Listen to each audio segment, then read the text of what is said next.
नमस्कार, मैं गोविंद। क्या हमारे देश में सभी को न्यायिक समानता मिलती है या न्यायिक दृष्टि से समान रूप से देखा जाता है?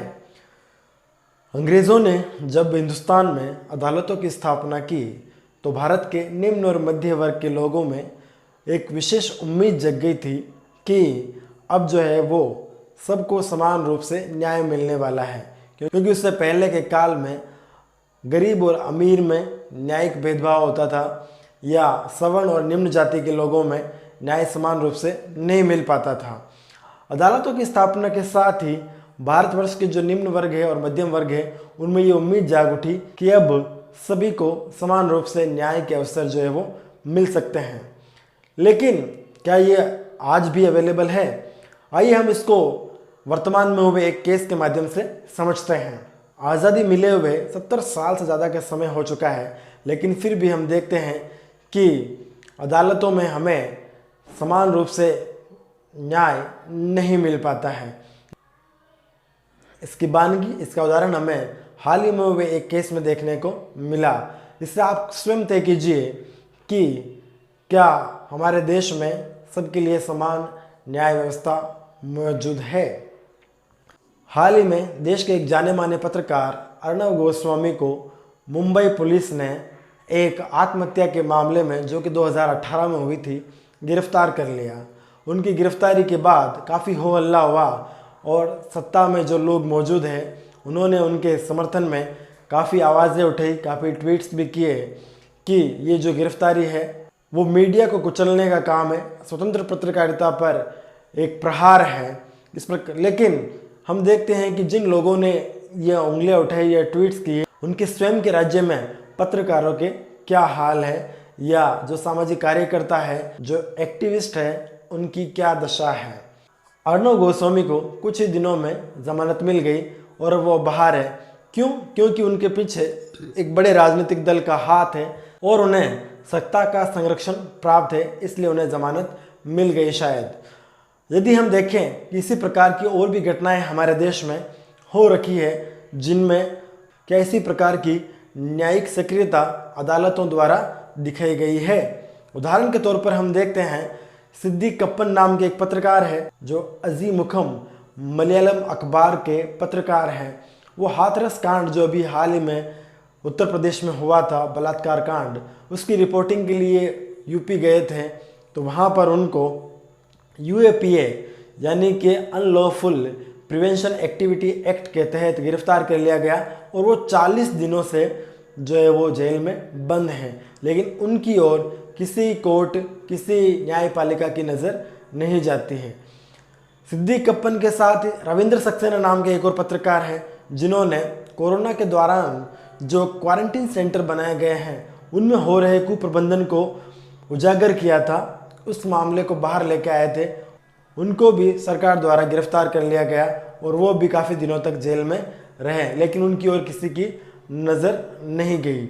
इसी के साथ ही जिस महाराष्ट्र में अर्णव गोस्वामी को गिरफ्तार किया गया, उसी महाराष्ट्र में वरवरा राव नाम के कवि भी हैं जो 79 ईयर्स के हैं। उनको भी गिरफ्तार किया हुआ है और वो कई महीनों से जेल में बंद है, लेकिन कोर्ट की नज़र उनके ऊपर नहीं पड़ रही है, उनको ज़मानत नहीं मिली है। आप समझ सकते हैं कि एक 79 साल का आदमी जो है वो किस प्रकार से बाहर रहकर क्या एक्टिविटी कर सकता है, किस प्रकार से सबूतों के साथ छेड़छाड़ कर सकता है, लेकिन उनकी ओर भी न्यायिक पालिका की नज़र नहीं गई। इन्हीं पत्रकारों की सूची में एक और पत्रकार है किशोर चंद वांगखेम।